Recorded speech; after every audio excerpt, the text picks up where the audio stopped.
There we go. I exploded again. So what we're going to do, we're going to move into the interview with Poga. We're going to do a little bit of an interview first. And once the interview is done, I will check that post that I made for you guys. And we'll do a little bit of an AMA after that. That's okay, Shumi. I missed you too. So, without further ado, I'm going to give Poga a call. And once I call him, I'm going to ask him to introduce himself. And while he's doing that, I'm going to set up a scene on OBS so that you guys can watch this properly. I know my mic isn't muted. I know my mic isn't muted this time, Chaz. Chaz. Kappa. Kappa. Alright. Let's do this. In 3, 2, 1.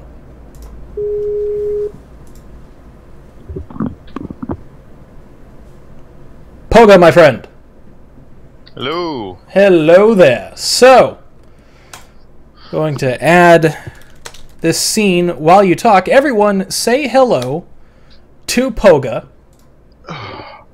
He is clearly very tired. It is, what is it over there, 9 a.m. where you are?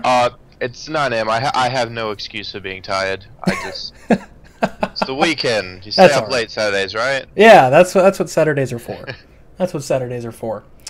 So, if you'd do us the honor, could you please introduce yourself to the stream? Who is Poga?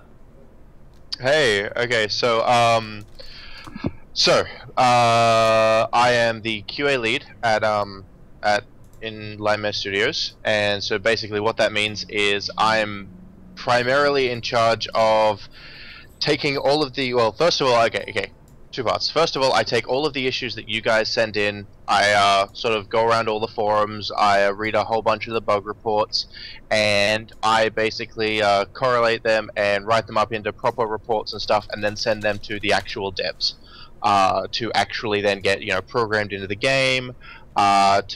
Sometimes they need design decisions around them, sometimes it isn't just a quick fix. So that's one way. I'm sort of a conduit from you guys and James to the actual developers themselves. Also, I spend a large majority of my time actually finding the issues before the black screen.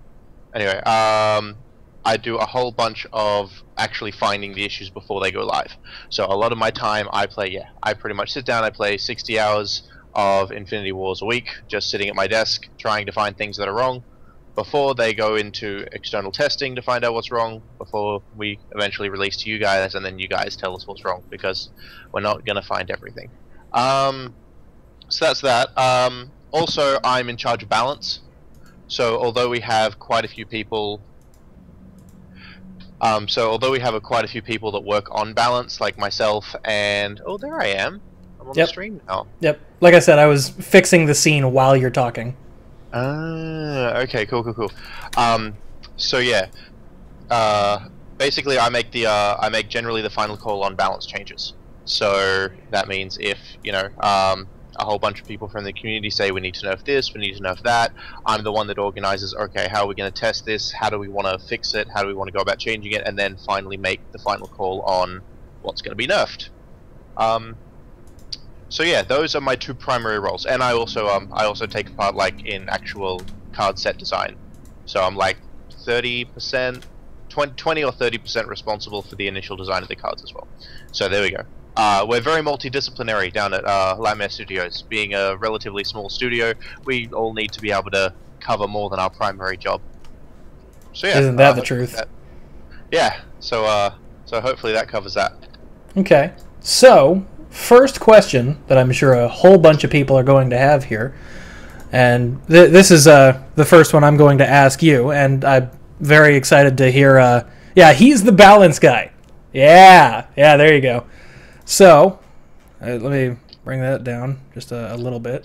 Yeah, it's good enough. I know you guys can see it. Don't care. Okay, so here's what we're gonna do. Yeah, I'll just go without that for now. So let's have you talk to the guys a little bit about where you feel the game is at. What do you feel about the game's current state of playability? Are we talking in a purely sort of functional Meta. standpoint in terms of bugs? Oh, okay, Meta. okay. So the meta, the really juicy bits, the stuff that everyone Yeah, wants. Okay, yeah. okay. Okay. So first of all, it's not perfect. We all know that. We all know that. We're not comfortable exactly where the meta is right now, but to an extent, I don't think we're ever going to be 100% comfortable with where the meta is at. Because the nature of a metagame is the best players in the world have decided how to play this game as optimally as you possibly can, and you will find it's very hard to make a game in which the most optimal play is super how do I say this?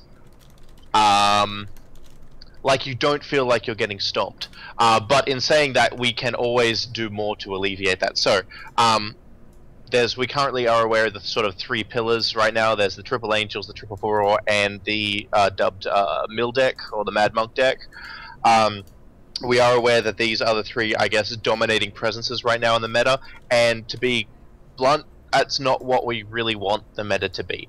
Obviously, to start with, we want it to be more varied, but even if we did have to choose 3 primary pillars of our meta, we probably wouldn't choose those. So yeah, but in saying that, yes, we are aware, and we are taking steps both in the new order set and there's a whole bunch of stuff we're doing to address the current perceived issues in the meta. So does that particularly answer the question? Can I be more specific on certain points? Well, being specific is actually going to create more questions, and I'm absolutely certain that they will have more questions.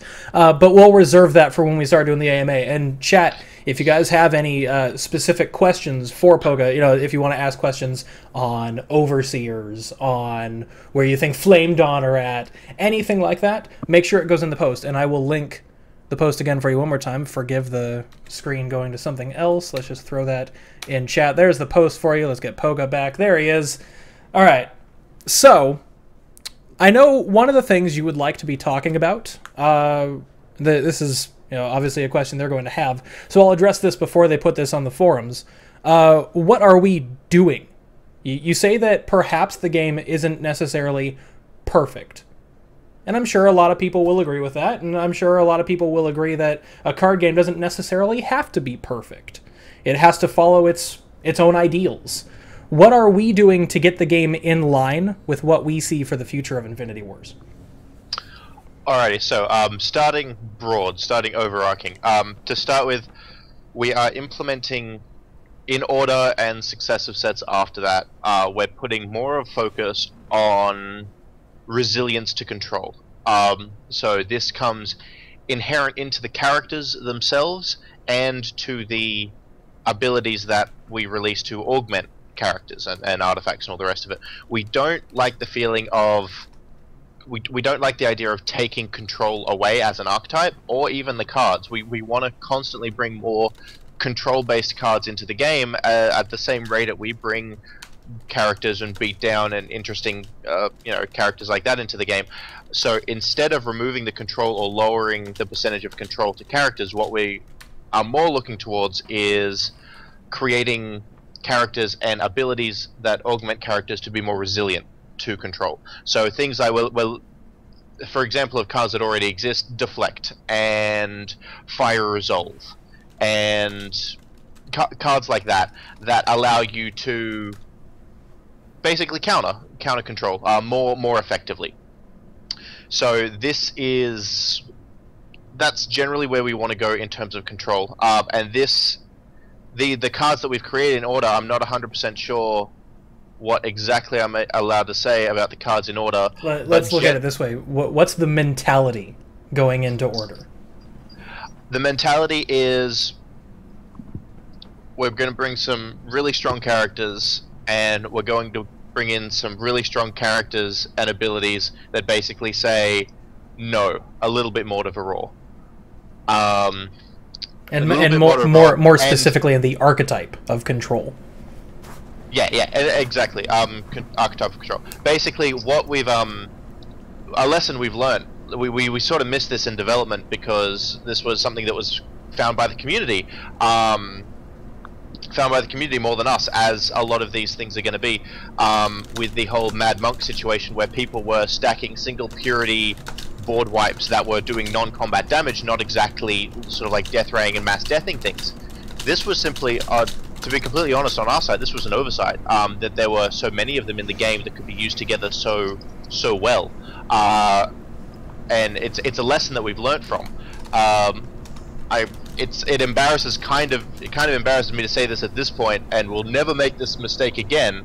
But when we were designing Mad Monk, we were kind of thinking, you know, the fact that he's DoD in exile, and you have to use one of each, you know, that kind of makes him, you know, we can make him a little bit more powerful because of the fact that he has such an awkward purity setup.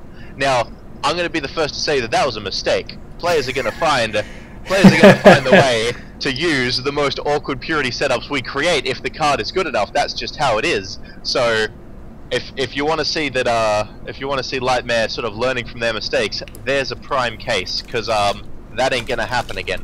But also, more to the point of actual non-combat damage, that was a particular type of control that we realized that we hadn't really put much counterplay into. We'd created things like Fire Resolve and stuff, and Deflect for single target and just straight up kill damage, but we didn't really have anything to counter a Yanshi's Wrath or a Mad Monk or a Spontaneous Combustion, and now basically we're going to. That's pretty much where this is going. In order, there will be straight up cards that are designed to deal with that type of control archetype. Now the natural response to that is, where does power creep play in?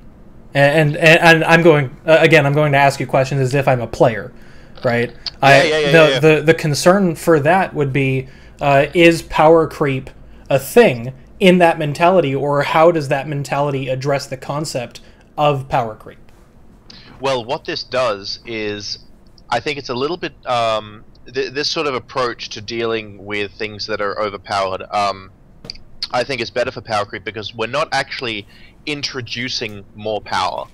We're not creating more powerful control, we're not creating more powerful characters. What we're doing is we're creating characters and abilities that are better suited to combat what is already in the game. So, in turn, lowering the overall power of those current high-standing cards. So we're not actually introducing any more power in this next set,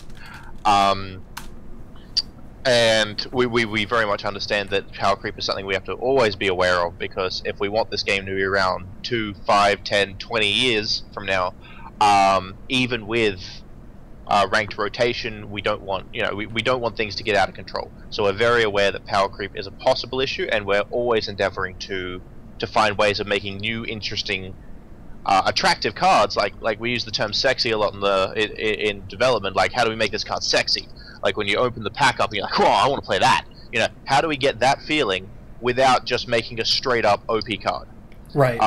And that's something that we're always trying to find new ways of doing. So right now, the hot button is, you know, if we release a card that basically says, you know, play this card, you'll probably you'll do a lot better against Mad Monk. That's then tapping into what our current environment is like to create sexiness without actually making a super powerful card.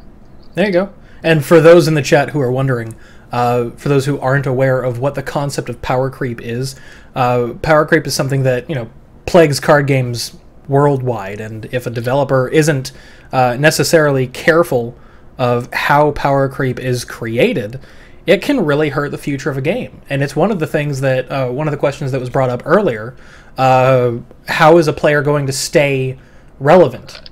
You know, when blocks are rotated out as we introduce more sets into the game, how are you going to stay relevant? And power creep makes that ridiculously difficult on any player who wants to remain relevant, because you're going to have to continue to get the new cards in order to stay powerful where the new power level is at. And that's what power creep is when you're talking about an old set as compared to a new set. Let's take the most literal example of what power creep would be in example. Soldier of Fortune. 1 cost, 4/4, pure factionless vanilla card. What is the actual definition of power creep? In order, we would release a different card that is similar to Soldier of Fortune, that is a 1-cost, 5/5, pure factionless vanilla. That, my friends, is the literal definition of power creep. And it can be adapted in a whole bunch of different ways and perspectives, but that's actually what power creep is. You are directly raising the power level of cards with new sets. And it makes staying relevant without spending money, without actively trying to keep yourself in the game, very difficult. And we recognize that, and it's very good that Poga and our team are definitely aware of it, and they want to address it as much as they can. Let's move on to the next question. So, in terms of balancing the game in its current state, obviously one of the things we're moving towards is wanting to have BO3s and sideboards in the game, and that will, change the scape of what we're looking at with balance. What are we doing otherwise that we want to potentially put the meta in a more healthy position? Alright, so besides best of threes, and so much can be said of best of threes and sideboards when it comes to how that will help the meta. And if you'd like, once you're done with this question, by all means expand on that. I'm sure there are people in the chat who would be very interested in hearing what we believe best of threes and sideboards can do to a meta. Alright, cool. Alright, so besides sideboards and best of threes, okay, so we work on two fronts. We work proactively and retroactively to attempt to move the meta to a more comfortable place. Now, before I get into this, it's very important that we do not attempt to dictate the meta. As a developer, we do not want to basically lay down the law and say, this is what you should be playing, this is what's going to be good, this is not what's going to be good. We do not want to be the ones that make that choice. We want the community to make that choice. And that, honestly, it seems like it makes our job easier, but it technically makes our job a lot harder. But it gives you guys a more rich game experience when we release something and it's not immediately obvious what's going to be great, what's going to be good. It might take a couple of weeks. Like the Mad Monk deck wasn't, it didn't explode until a couple of weeks after Ascension, even though technically it could have played on day one of Ascension. It took the community some time. So yeah, proactively and retroactively. So this comes into, do we nerf and buff cards after release, or do we try to hold off on particular changes until we can release new cards? And that depends on the particular problem in the meta. Like right now, the Mad Monk deck. I'm gonna say this. Can I spoil the balance suggestion? Yes. Alrighty, cool. Well, not suggestion. Okay, so we don't like. I don't like nerfing cards, and I don't like buffing cards really either. After they've sort of been created, I like to keep them as they are as long as possible. Just because we want to create this confidence in the community that if we release a card and you buy that card or you trade for that card, that's what you're getting. We're not gonna take it out from under you, and we're not gonna say, oh, we don't want to create this atmosphere of, oh hey, I've got this cool card and I've developed this really cool deck that's really strong and I'm gonna go play it. Oh, but actually no, maybe I don't want to play it heaps because then it's gonna get really strong and they're gonna nerf it. If we nerf every powerful thing, then no one's going to want to explore and create powerful decks because we're just going to nerf it from under them. But in saying that, Demonic Presence will be 2 purity as of the patch. We know that this has been something that people have been talking about for a long time. It's something that we tested internally, and we've decided that it's something we want to do. And the reason, yes, it is a purely power reason in terms of the Mad Monk deck, but it's also because we want to shift Demonic Presence to something that we kind of initially envisioned it being. We wanted it to be more of an Exiles niche card. Also, at the same time, we want to have it on that power level as Mass Death and Saculus now in his latest iteration of being 2 purity, because there's things like Mass Death. When you run into a double Varroa deck, you immediately presume, okay, he's running 2 for all, he's got a mass death. That changes your play. That changes how you approach the game. You know, you're going to shift your stuff back possibly turn 6, or you get into those mind games. And the same with Saculus now. The problem that Saculus had and Demonic Presence currently has is because of the fact that they're 1 purity, it's not feasible to presume you're going to play against them every single time you verse a single purity of that deck.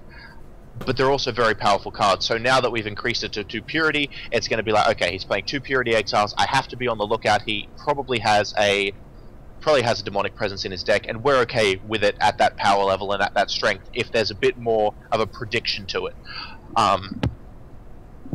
So yeah, that's what we're doing with Demonic Presence, and that will be the only card alteration. That'll be the only card change in this next patch. But in saying that, it's not the only balance considerations that we're doing internally.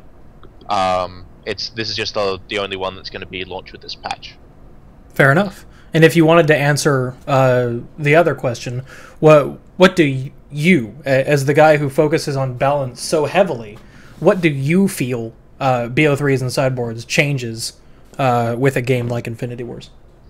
Okay, so BO3 and sideboards for us is an amazing tool. It's something that we've wanted in for so long, and we finally found the time and resources to make it happen. And it might take a little bit to kick in initially, but it's gonna have a really big impact, I feel, because what it allows us to do when we first created the game, we had the factions, and then we had factionless, and factionless was created for 2 reasons. One, because not every faction had a whole bunch of cards, so we wanted to, bulk out the bulk of cards that the other factions were able to access, but also to give answers to factions, because what we wanted to do was we wanted to create a cohesive play experience for a single faction, be it Flame Dawn or Genesis or whatever, without having to bulk down the faction with a whole bunch of answers. Like, so we created Assassinate, we created Vandalize, we created Rift the Old World, all this sort of stuff, the catch-alls that you could use as factionless. Now, this was a compromise that we had to make. Ideally, we would not want those cards to be in factionless. We ideally don't want things like Assassinate and Land Destruction and all that to be in factionless. We want those particular control cards and answer cards to be spread over particular factions. So maybe Genesis can be a bit better at dealing with this particular type of threat, and Flame Dawn can be particularly good at dealing with that type of threat. But we were unable to add that control to the specific sets. Now that we have a larger card pool, now that factions have their own cohesive design and their own sort of ability to play with themselves without the need of factionless support, this allows us to create specific answers built into a faction itself. You kind of saw this with Ascension. For example, the Rhinoceros, Hulking Sniper. So he was a card that was specifically designed to deal with flyers. Now, if he was released in 2013, the original set, he probably would be factionless, because that, it was a specific niche answer to deal with flyers. We wanted kind of everyone to have a bit of go at getting rid of flyers. We would have done it. But now, because we have a larger card pool, we can create that in Warpath, and because it's purity, we can make it more powerful. What sideboards allows us to do now, even more so, is create very, very, very niche answers to things without feeling that we're wasting design space. So before, we might not have wanted to create a card that specifically kills a flyer in the command zone. Now this isn't any cards that we're currently creating. That would be a pretty silly card, but let's say that. And we would not create that card because it takes up design space. We have 100 cards per set. We wouldn't want to take up a position in that set with a specific card that did such a specific thing, because one, no one would run it because it's so specific, and yeah. But now with sideboards, we can feel a bit more at ease with releasing such cards, because we can say, okay, cool, this is going to be an amazing sideboard card. This allows us to, you create a balance. You create powerful flying cards, and then you create powerful anti-flying cards. Before best of 3 in sideboards, the powerful flying cards, aka angels, or overseers would just completely stop because no one's using the anti-flying cards because no one wants to risk putting a whole bunch of anti-flying into their deck and then run up into a Mad Monk deck. And now your anti-flying cards that you've put into your deck to deal with angels are now completely useless. So because of that, we didn't really create a whole bunch of them. But now we can create more because now you can put them into your sideboards in case you verse angels and not into your main deck. God, that was a bit of a roundabout answer there. No, it works, and this is the last question I'm going to ask you before we go into the AMA. But it ties into that last point you made there. With overseers, and rather this structure that we're introducing for the way we're introducing blocks and how all of that's set up, with the overseers being introduced at the end of a block, how do you personally feel that affected the overall playability? Did that shove other decks out of playability? Did it create an inconsistent environment? What are your thoughts on what happened with overseers outside of the structure?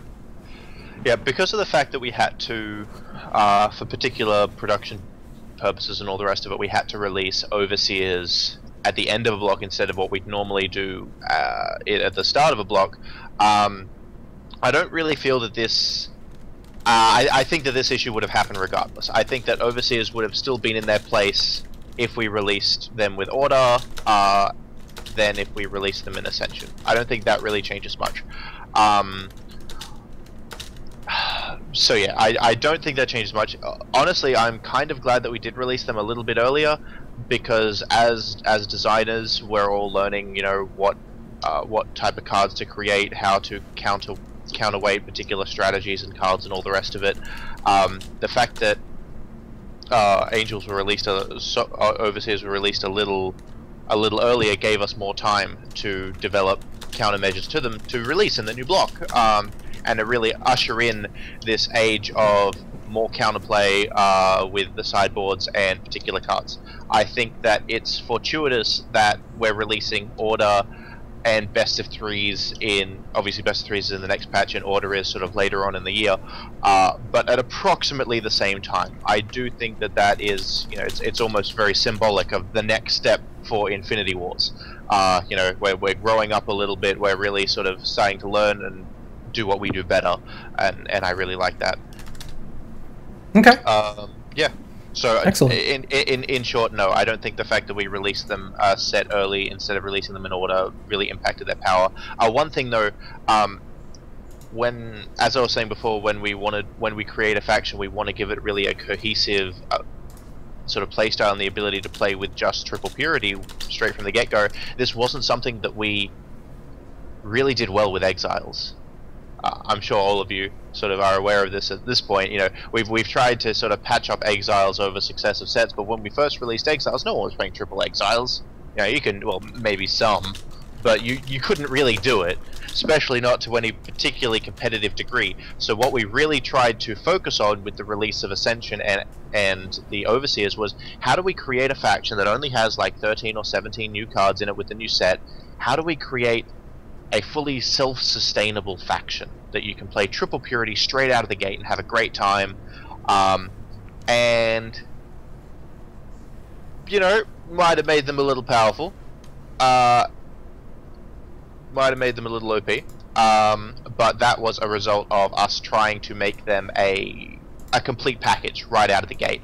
And I think with our next faction, we're definitely we're gonna, you know, learn lessons from both Exiles and Overseers and be able to hopefully release you guys a complete package, a playable race with 3 purity that isn't going to just completely dominate the meta the second it hits the ground.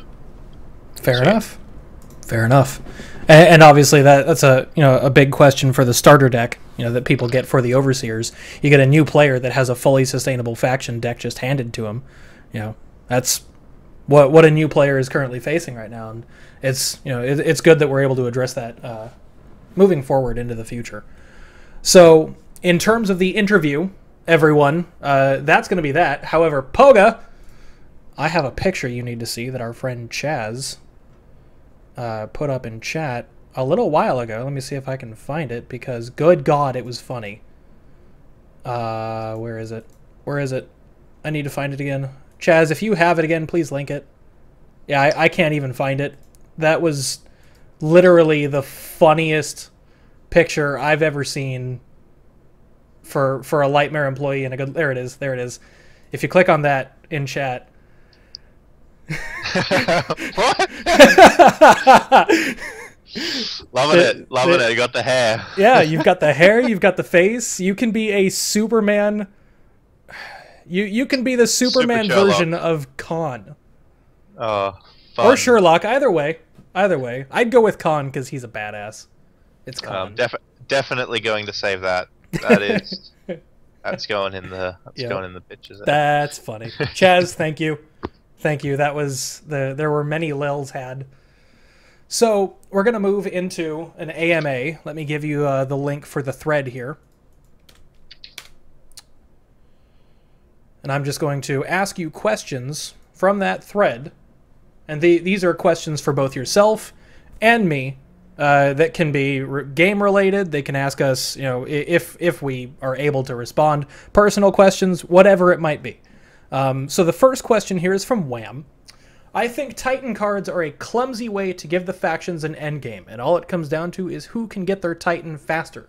Do you think that cards like Tisrug, Omnitron, and Oblivion are healthy for endgames or slow decks? Do you think that draft outliers, such as the 200 win deck, are an indication of overpowered combinations, or above curve cards in general? Is that orange juice you're drinking? Why is unmanned aerial destroyers so bad? Alright, cool. Yeah. So, couple of things there. First of all, if you can possibly see the entire size of it, it is cordial. So there. No, it's not orange juice. It is cordial. Second of all, okay, so the Titans. Okay, so the Titans were curious. What we did with the Titans is we wanted to create almost like the quintessence of a particular faction and pump that into a really big, flashy, again using this term, sexy card that were originally designed. They were originally designed for newer players. These cards, some of them have inevitably made their way into the meta and into the to the really high-end play, but they were never initially designed as such. What they were designed to do is they were designed to have a new player open a pack, find this crazy card at the back of their pack, and be able to read that card and say, okay, this particular card does this and it's crazy insane. How do I make this card happen? How do I build a deck around this particular card to make this card just win me the game?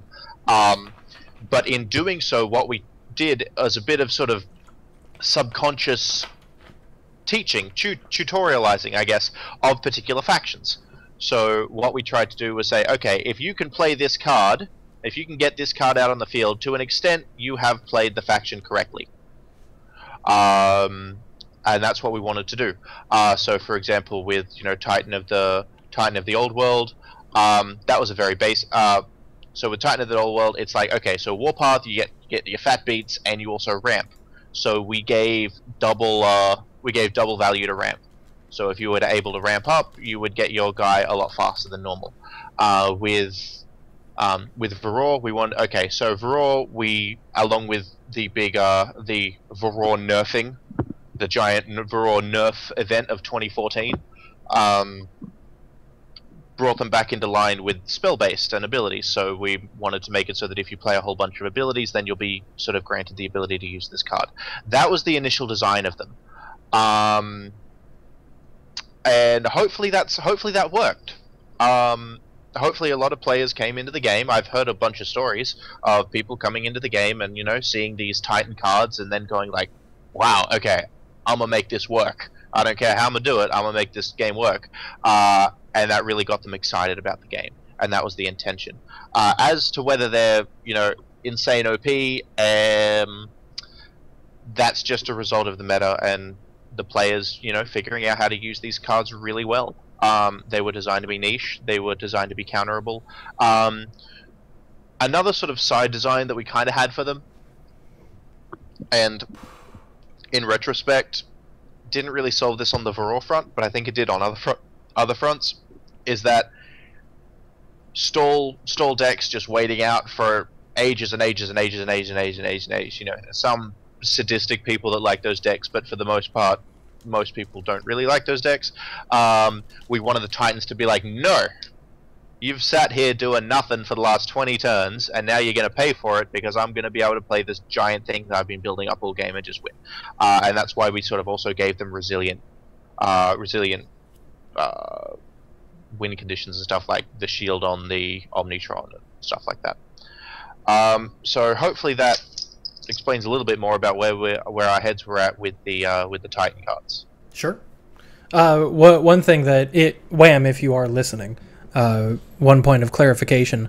At least this is me personally. Poga, feel free to correct me. I don't personally believe the Titans were designed for an overarching factions endgame. That was not their design. They were designed to be niche, as Poga said, but they're not designed to be, you know, if you're playing 3 Purity Flamedawn, you should have Hilderic in your deck. You should have Avatar of Ling Bao in your deck if you're playing 3 Purity DoD. They're not necessary for a faction to win. They are a win condition of a certain playstyle that the faction is good at. They don't have to be an endgame. They're just a playstyle. Yeah, so that was not our initial intention. I can see how it could be viewed like that. But no, it is the case a lot of the time when you play 3 Purity decks that you'll probably want to run Titans in them simply because of their power level. But at no point did we create them as sort of like a catch-all endgame for each particular faction. No. Right. Yeah. Odds are triple Purity decks will probably run 1 or 2 of them, but for example, in the future when we release more sets and possibly, you know, other 3 Purity cards or even just other 1 and 2 Purity cards, we didn't design them to be like, okay, you need this card no matter what every deck you play. No, right. that was not the intention. Right. Fair enough. Next question. Do you agree with the following meta overview? Let's take a look at this. What are the matchups of this deck? What are your thoughts on the meta now? What is the influence of the QA regarding cards like Adorable Monkey and Mechanize? That's a lot of questions. Let me take a look at... this is a very large deck. I would not recommend answering... Or this is a very large post. I would not recommend answering this question right now. This is going to take a lot of time to answer that. Fallen, if you are watching, that is a very large question. I always love reading these sort of things. Right. Tell me if you're interested in doing this. Would you be interested in responding to that question directly in your own time? Yeah, if you could. I don't want to dig into it too much right now. You give me all the links and stuff, and I can I will endeavor to possibly even okay, would you guys prefer another sort of face-to-face thingy with Teramis in which I address this, or would you guys just rather like a big forum post that I can make? Whatever works. You guys feel free to answer that. We already answered what are our thoughts on the meta. What is the influence of the QA regarding cards like Adorable Monkey and Mechanize? If they have concerns for anything, we always listen to it. We listen to them very intently, and they are, you know, they are there to help us balance the game. And obviously cards like Adorable Monkey and Mechanize have not actually been released yet and are still subject to heavy testing. And I'm definitely more than happy to say that is indeed the case. Yeah, so Adorable Monkey, just straight up, I can tell you right now, is not going to be 10 Purity. I mean, it's not going to be 10 morale. Yeah. That's like we, that was a little bit of I'm going to be honest here, that was a little bit of an oversight, in terms of, you know, in hindsight, a very obvious play of, you know, Yanchi Wrath to inflict 30 morale damage and then play an Avatar of Ling Bao. Yeah, that sort of stuff. It will not be 10. It will probably be something like 3, maybe 5, but that isn't set in stone yet. But yeah, the Infinity Council. Oh my God! If any of them are in the chat right now, I love you all. Seriously, you make my job so much easier. Being pretty much the only guy that works on like balance and stuff in the office right now. You guys give me the insight that I need. You know, I try to keep up to date with the meta as much as I possibly can. I play every afternoon. I don't play on my actual like Poga account because that's like blue text or whatever. But I play 2 or 3 games in ranked every day at the end of work at least. I try to always be in global chat to see what the hot topic is. I try to read forums and stuff like that, but I'm always going to miss stuff. And the Infinity Council really lets me keep both ears to the ground. And lets me know, you know, what's going on, what needs looking at, and then also in terms of man hours and stuff, they help me test cards. They help us, you know, find the things that are wrong with the game before they launch. So yeah, great bunch of guys and girls. So yeah, I can tell you right now, they are an integral part of the card game as it stands. It would not be as it is without them. Right. Yeah. So and I chat with them like one-on-one. I chat with them every day, at least like there's about 20 of them, and I have conversations with them every day regarding the game. So at no point are they ever neglected or not listened to. Right. So yeah. Blitz, I would strongly recommend reporting that in game. I do apologize, but this QA is specifically for you know, the balance and game questions for myself and Poga. If you ever find a bug, make sure it's reported in the help menu in game. Questions from P. Joel. Is there a card in the game which you feel... I'm not necessarily sure that should be a question that we should answer. If you feel like answering it, by all means, go for it. Is there a card in the game which you feel the game would have been better off had that card never existed? Well, as someone who doesn't actually design the cards, like I have more and more of a hand in design every day at the office now, but when I first started I definitely didn't have a hand in design. There probably would have been there definitely are cards that I'd rather have made differently, if I can put it like that. I think like for example, oh, what's it called? Temporary mass reality shift, I think it's called. The one where it flickers, that it removes everything that you control from the game and places it back at the end of the turn. I would have loved to see that be like both sides of the field, but that's something that, you know, we're probably not going to go back and buff that. We may create a new card in the future that does a similar thing, but we're not going to do that. You know, that sort of ship has sailed. I always keep going on to Ian about that. He's like, it's too late, man. It's too late. And you know, and it is. Honestly, I'm probably going to get a bit of slack of this, maybe back at the office, but I don't like where Lullaria is at right now. I'm having a really close eye on her right now. I'm not saying that she's going to change. I'm not saying that we're going to nerf her. I'm not saying that, you know, we're going to do anything with her. But if I had to say that, you know, my stare was boring into the back of their head for a particular card, it would definitely be Lullaria at this point. Fair enough. Good answer. Next question. Any Kickstarter stuff aside? P. Joel, if you're listening, that's not necessarily a question that he'll be able to answer. There's a lot of people and a lot of concepts that go into what influenced that. I know there are quite a few. I don't know how many, and I've been here since the beginning. 3 faction cards, yay or nay? That's actually a good question. Right now, nay. In the future, probably yay. Just because it's something that we're going to want to explore. They're going to be as rare and as niche as Triple Purity was in like the first 2 sets, in that they were practically non-existent, maybe 1 or 2. Yeah, right now, nay. Probably in the future, yay. But again, I can't make any. We haven't actually made any decisions on that. It'd be pretty cool, you know. Fair enough. Some like cruel ultimatums and something from Magic the Gathering-esque sort of cards, you know. Right. Okay. So this next question is from Mysterion, or Vexbane in game. With factions having a time clock now, have you discussed having more frequent balance, card change, bug fix patches? His description: I feel that there should be more frequent patches with card changes.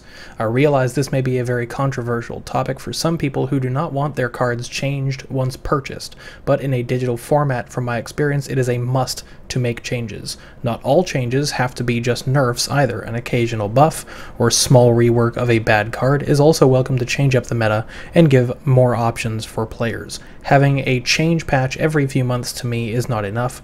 Bug fixes need to come much faster too. A weekly change patch would be great until things are more normalized. Mysterian, let me be the first to address this question. I understand that players want to be very integral parts of development. Simply remember, please, that we are the developers. We are the ones who have very specific necessities in creating this game, and the reason things take time is because there's a lot that goes into it. You can't do something once a week. You can't do something every other week. We have a lot to consider. And simply saying, yeah, we can do a bug patch every 2 weeks. We can change a card for the sake of balance every 2 weeks. There's so many more concepts to consider in terms of organizing the structure of developing a video game than just saying, let's do X. It's not that simple, and never will be, for even the smallest of teams. I appreciate the feedback, but please understand that it's much more beneficial for you as a player to talk about what you'd like to see without making assumptions to the concept of a business structure. It is very important for players to remember that we still have a job to do. You can set expectations on us, but a lot of those expectations in terms of the business side of things are generally unrealistic. I appreciate the feedback, but I'm going to hand it over to Poga to talk about our structure with balance patches and bug fix patches. Yeah. Alrighty. So with bug fix patches, we get them out when we can. There's always, because of the fact that we are a small sort of indie team right now, we always have to balance bugs on features. It's a constant something we're doing every day. Do we bug, or do we want to work on a feature? Do we want to fix this bug? Do we want to work on a feature? So you'll probably see a correlation in the amount of new stuff that's coming out will have an inverse effect on the amount of stuff that's being fixed. That's just sort of nature of priorities and development and all the rest of it. In terms of actually scheduling bug fixes, it's a case of, when we have the bug fixes, when the bug fixes are solid and the actual build itself. One thing that we've done in the past is we've tried to rush stuff out every 2 weeks. Like, alright, we've got to fix 2 weeks, we've got a new thing 2 weeks, we've got to fix 2 weeks. But what this does is, because of the fact that, again, small team trying to do a whole bunch of stuff, being very ambitious, we were creating more issues every patch than we were actually fixing. So what that would do is, it would initially look like we were fixing stuff until the dust settled. People said, yes, X was fixed, but now Y and Z were broken. And then we'd take 2 weeks to fix Y, and we're like, yes, now Y is fixed, but now X and Z are broken. So we're trying to avoid that. We really want to get you guys patches that do not bring in new issues. And because of that, we have extended, in general, we've extended our patch cycles. But in terms of bug fix patches, we don't have any particular timed cycle on those. They come out when they're ready, and we'll launch them when they're ready. As for balance fixes, this is something that is sort of a bit of a discussion in the office right now. As you sort of alluded to, and as I've said before, we do want to avoid just randomly, haphazardly sort of changing cards to suit what we or the community feel would be better balance. We always will. We do have that card up our sleeves if we need to, and you have seen us exercise that ability before, and we will continue to. But we feel that we do agree with you that structure and predictability when it comes to changes is a good thing. So what we're kind of throwing this we're kind of throwing this idea around in the studio right now, so nothing's set in stone. But doing something like we'll release a set, and then let's say 3 to 4 months till the next set. So then 1.5 to 2 months into the first set, we'll do a balance review, in which we'll do basically a clean sweep of anything that we feel is really sort of impacting this, that, or the other, and then you'll have the set in another 1.5 to 2 months, and we would keep that structure of set, balancing, set, balancing, set, balancing, set, balancing. Again, we're thinking over that. We haven't really put it into effect yet. Also, another thing, I don't know whether you were here for the Ascension launch, but another thing that we're doing with set launches is for approximately 7 days after a set is launched, none of those cards will be ranked legal. And what this means is basically we have a week of grace period to find really big exploits. So we release a set of cards, people have a week to play them in normal, and if something really huge comes up that we need to fix immediately, we have that 7-day grace period to do that before it gets into rank circulation. So those are sort of our two, I guess, plans of action when it comes to balance fixing, that we're hoping to maybe sort of implement working into the future. I hope that answers the question. Sure. How many servers does the game have, Pez? I'm sorry, Wastians, we just have the one. It is a one global server. However, regional distribution is definitely in the works. Not something I can address right now. Vexbane now asks, will you be adding more 2 and 3 purity cards per set? It seems like most cards are 1 purity with a few 2 purity and very few 3 purity. I feel that more cards should be 2 and 3 purity both for balance. I'm just going to address this question now. This is a side effect of a continually evolving game. You'll see more and more concepts placed into the game as the game continues to evolve, and I assure you they're always working to have the most versatility and variety possible in the entirety of the game's design. Have you gone over the morale costs of cards? This is definitely a question I would like you to answer. I really like the addition of the morale system, however, I feel like it is poorly implemented at the current moment. I think a look into morale costs need to happen, as some feel way too small, especially tokens, and some seem too large. Morale as a drawback is not as strong a drawback as it may seem, which makes some cards' power levels a little over the top. And one of the cards he referenced in chat here was the change to Demon of Fear, with the morale cost not being altered to reflect his new curve. Yeah. Okay, so to start with the Demon of Fear, the morale cost was taken into consideration, and I made the call not to change it. The reason was because this was, yes, we did want to bring him back down to, back in the curve a bit. We made him more expensive. We took down his power, but we pretty much just straight up, we didn't want to compensate that with a lower morale. We made the choice to keep him at the same morale to, that we wanted to still keep that inherent weakness of high morale characters for Varroa. But I can say on the other side of that, morale cost in the past has been something that has warranted less design time and iteration time than other stats on the card, like its cost and its power and its health.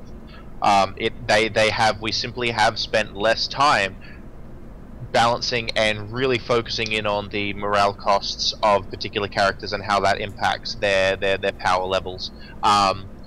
We don't feel that it's thrown the game really out of whack, but it is definitely something. It's a lesson that we've learned. Basically, it's something that we didn't do as good as we could have in the start, and it's something that we're definitely paying a lot more attention to now. Hopefully you'll see the results of that in order. Hopefully the morale costs of the cards coming out in order will line up a bit more with expectation.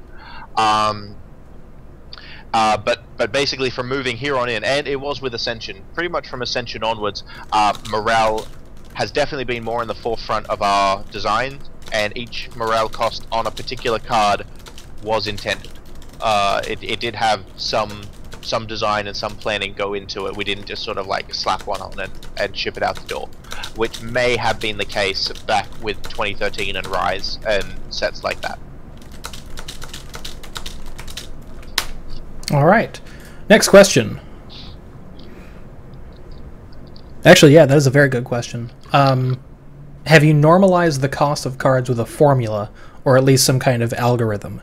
It seems to me that some costs of cards are a little out of whack, some seem randomly costed based on their abilities, faction, and purity, etc. Some are undercosted, some over, at least from my perspective. A little insight as to how you cost cards, or what base you use, would be welcome. Yes. Well, Ian, as the sort of lead designer, will have a much more sort of insight as to the specifics of costing, because he presents the initial costs, and then I, as QA and balancing and all the rest of it, go into that, analyze the costs, and make tweaks here and there if need be. But we do have a formula, much in the same way as Magic has their Magic curve or whatever. It goes something like one cost is a 4/4, and then you add 2/2 for every resource that you add. So a 3-drop is a 6/6, 4-drop is an 8/8, 5-drop is a 10/10. I'm pretty sure that's our base, and then based on purities and abilities and all the rest of that, we then modify its stats and everything else accordingly. But yes, we do have a formula that we use to make template cards, base cards.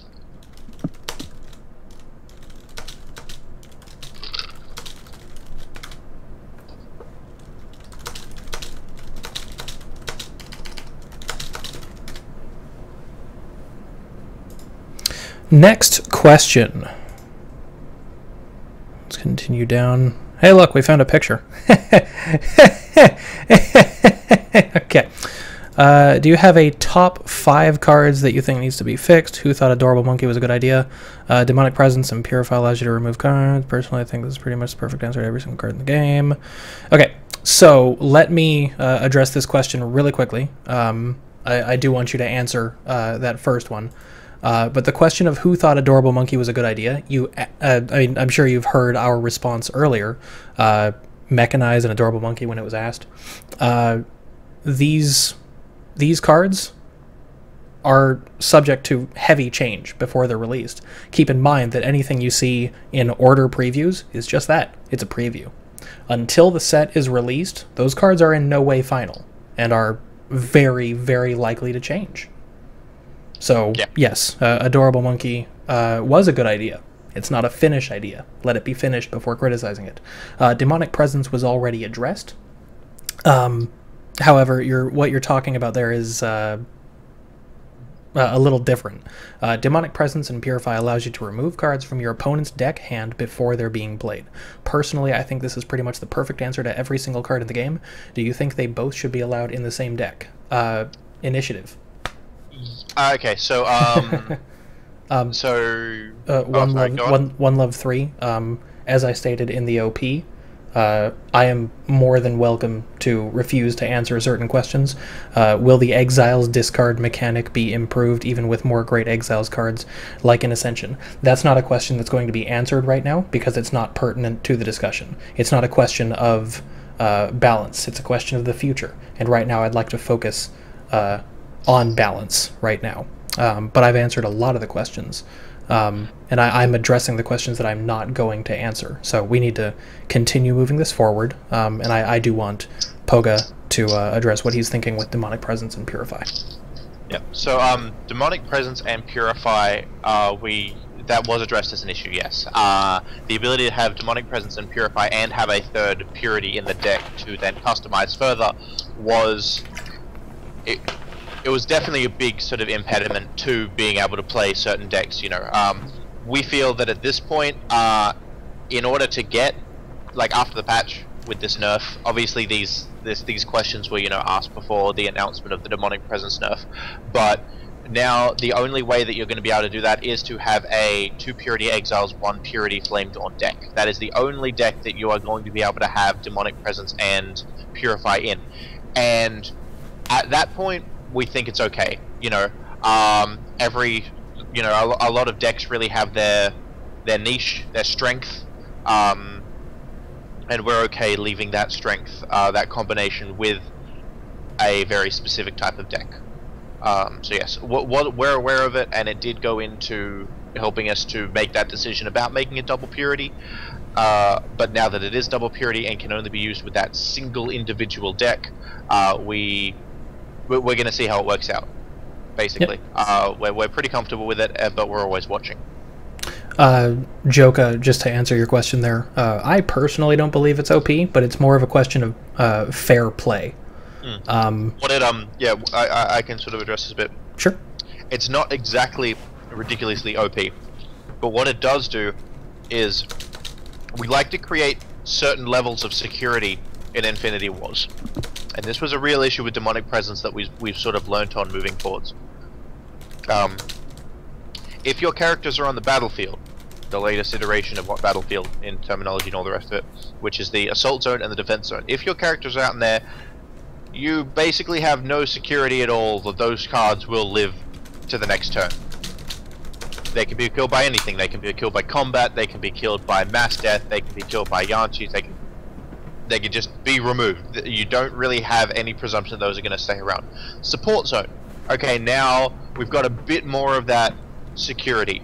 Again, there are cards that can kill things from the support zone, but you feel a little bit more safe in that if I keep my fragile targets in the support zone, that more often than not they're going to be more safe than things in the assault defense, and then command even more so. Hand was really sort of like the last bastion of safety for cards, in which, you know, if a card is in my hand, it's safe. It's not going to get messed with. I'm not going to have to get rid of it. I'm not going to have to not use it, etc., etc. And what the demonic presence purify combo, or demonic presence in itself, did that was it took that security away.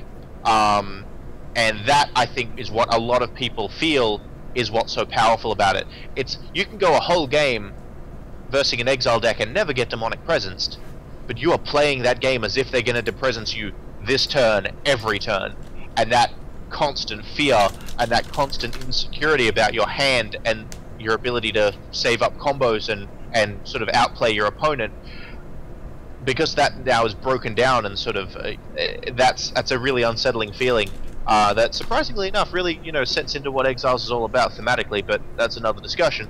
That, I think, is why a lot of people think that it's straight up overpowered. Because it removes that security that's so heavily planted in the rest of the game. Making it double purity, making it so that you only really have that security shaken when you're versing a double exiles deck, I think will go miles to relieving that pressure. Right. So, yeah. Excellent. Next question. That's actually a good first question there. Do you have a top 5 cards that you think needs to be fixed? So I would read that as where do you think trouble lies, and, you know, what does Lightmare have its eyes on other than what you've already stated in Lilaria? Yeah. Okay. So if I were to have 5, Lilaria would probably be at the top. After that, oh, what do we sing?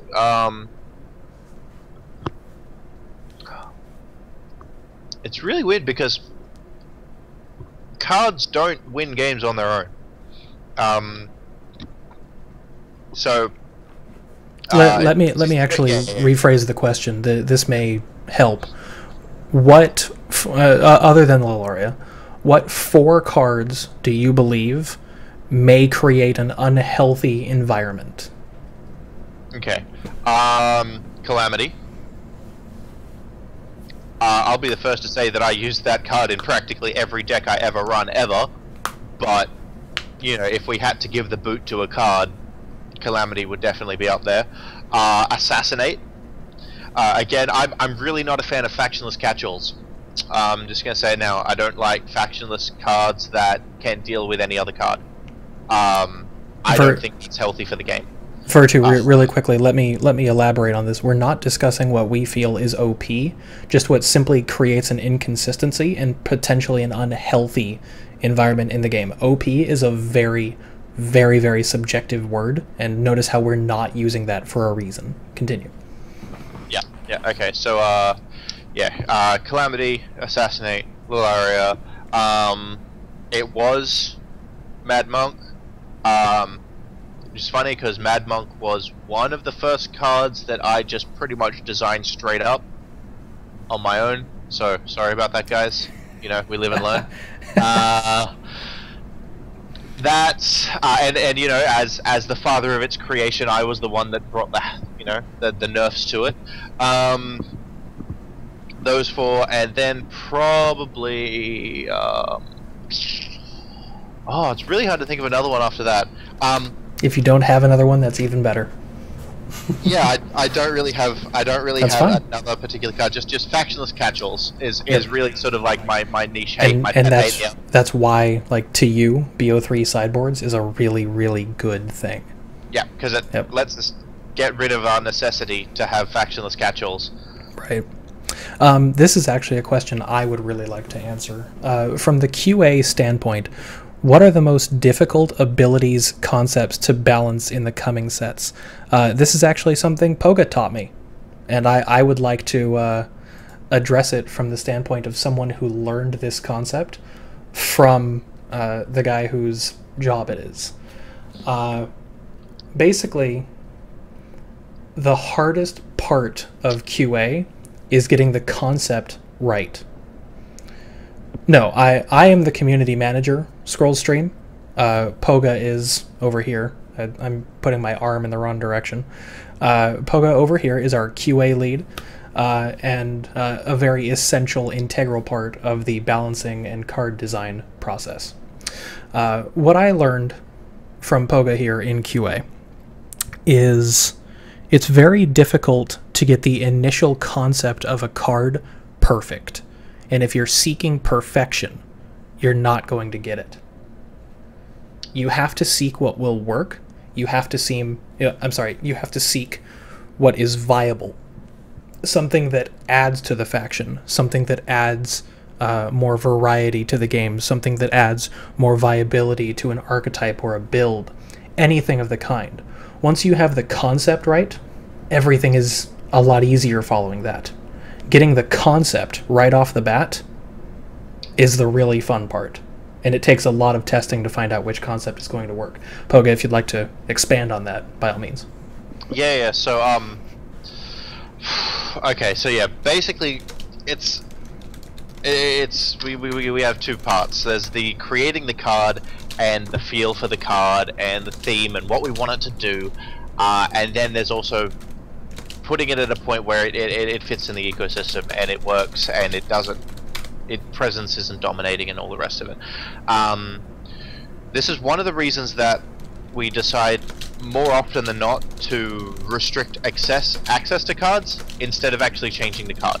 Because when we create something like Saculus, or when we create something like Demonic Presence, we have a very specific idea of what we want that card to do, what the feel that we want that card to give when you play the card. We want, yeah, I'm going to play this card and it's going to do X, Y, and Z, and it's going to sort of, I'm going to feel like this when I play it. We want to keep that feeling because that was integral to the initial design.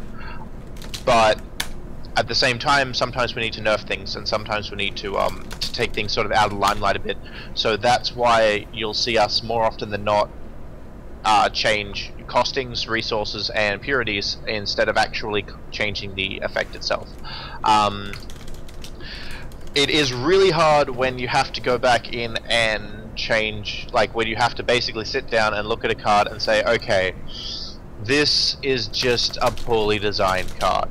It happens. No one's perfect, especially least of all us. We will make mistakes when it comes to design, and we will have to go back and remedy those mistakes.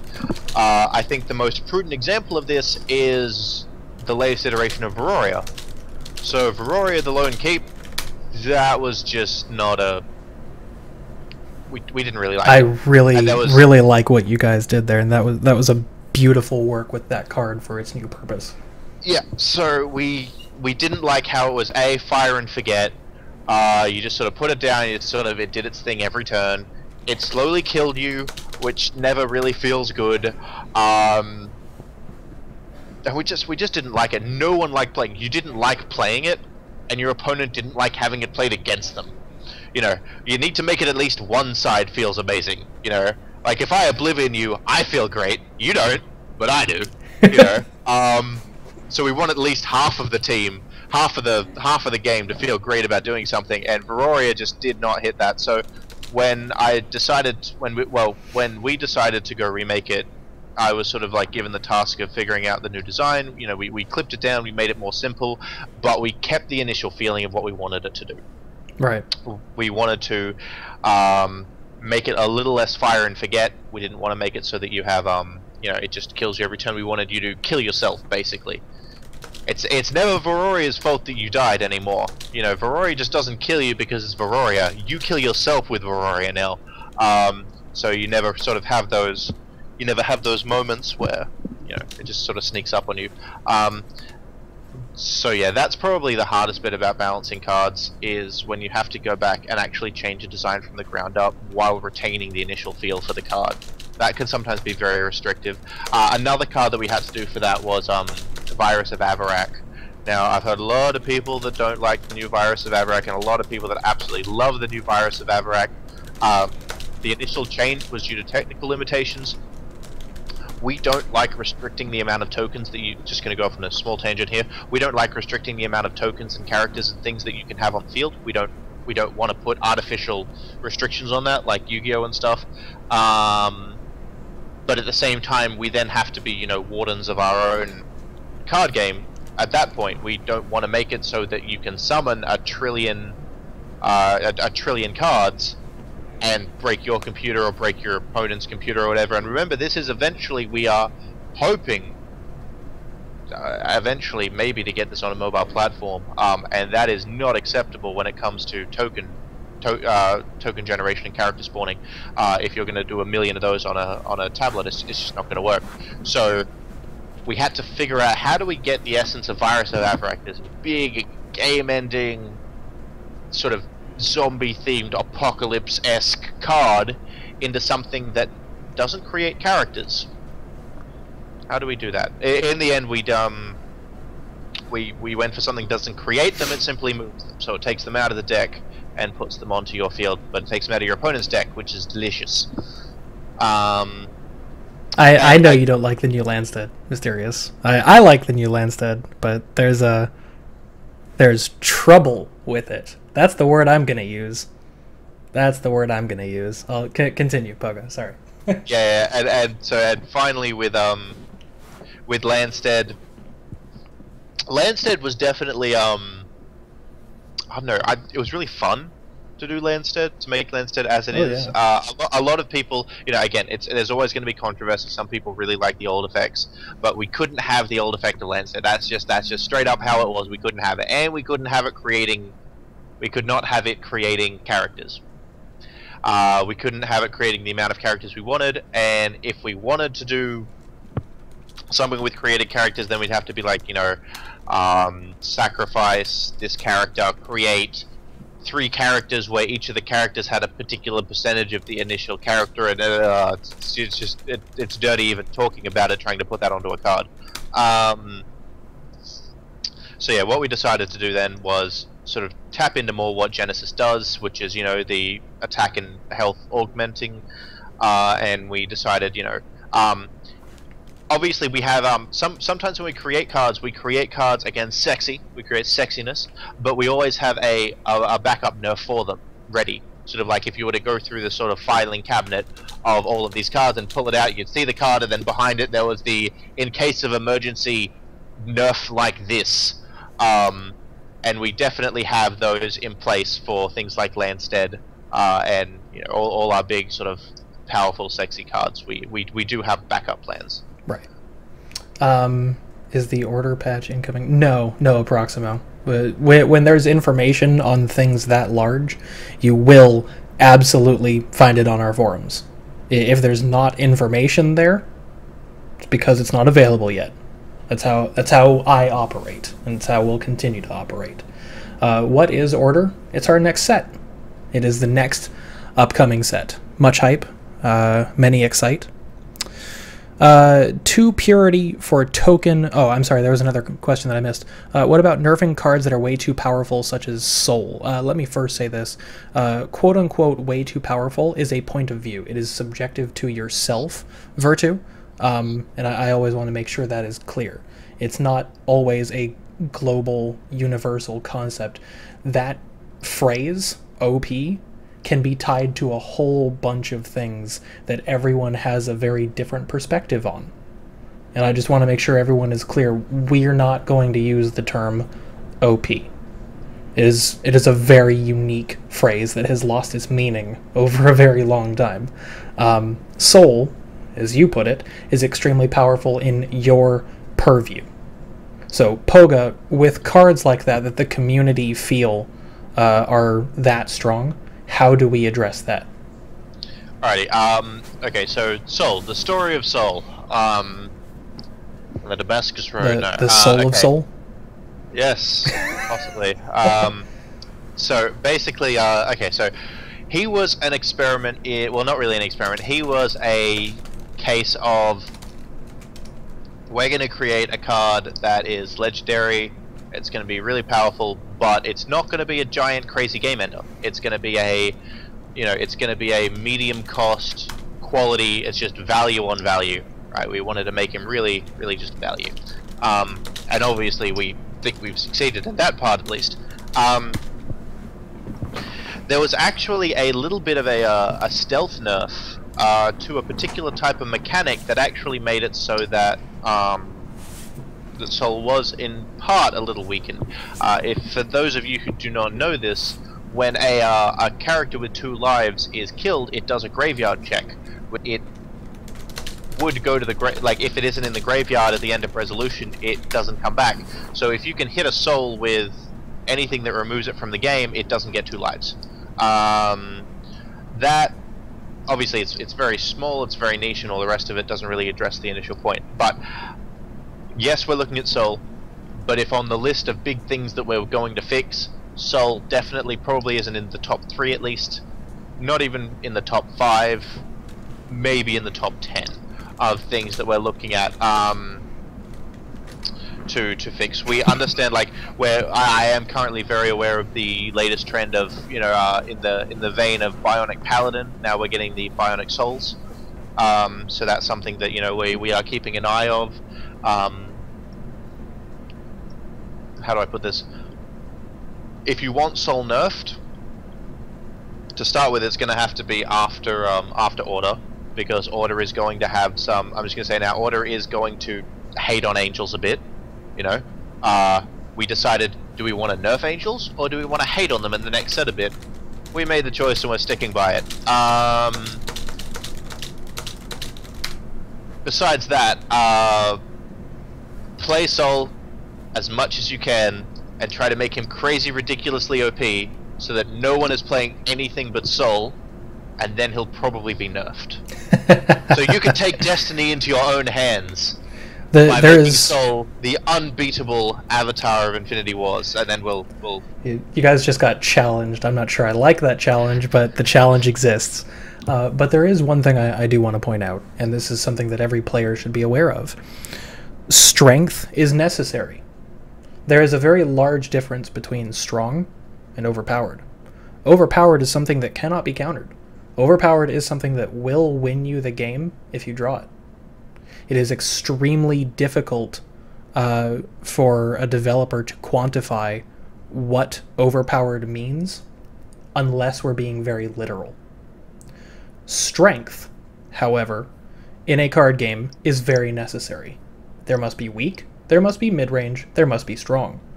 Without strength, anything can be viewed as weak. Without weak, everything can be viewed as strong.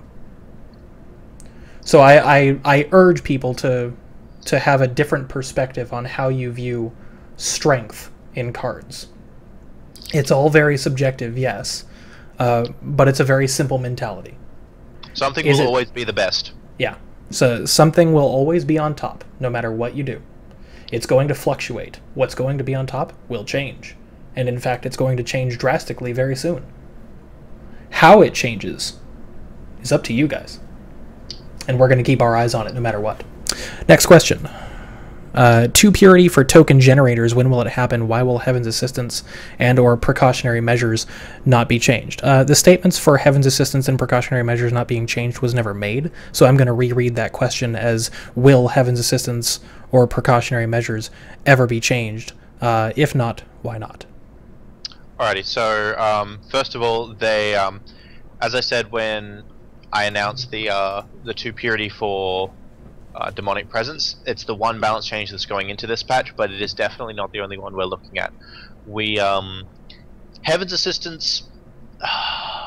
Heaven's Assistance is definitely not on the same caliber as what's it called? The other one. Precautionary measures. There we go.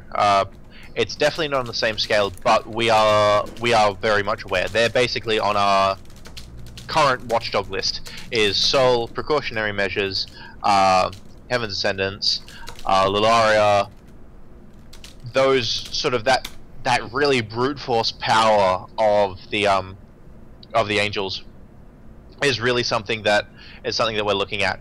I'm not going to say right now that it is or is not going to be nerfed. That's just something, you know, we haven't made a concrete decision about right now, but it's definitely something we're looking at. Please don't mistake that we're not aware of it. I would be put it like this: if After Order has been released, angels are still. If After Order has been released and the dust has had time to settle and we've all gotten comfortable with the new set, if angels are still as dominant as they are now in the meta, then change will happen. At that point, we'll be like, okay, we had our chance to bring everyone else up and sort of, you know, counter angels a bit with new cards, with new content, instead of, you know, not getting under the skin of everyone and making cards change. We're going to release new content and it's all going to be good. If we can't do it then we're going to have to come in and say, alrighty guys, you know, you've had your time, you know, you've been the Death Knights of Infinity Wars long enough. We're going to, you know, knock you down a couple pegs now. The Death Knights of Infinity Wars. That will happen. I can say that will happen. We're not going to let particular factions just stay on top forever. Virtue. These are exactly things that I do want to touch on. One thing I say on the forums, and I'm sure Poga appreciates me saying something like this: do not feign non-action to mean ignorance.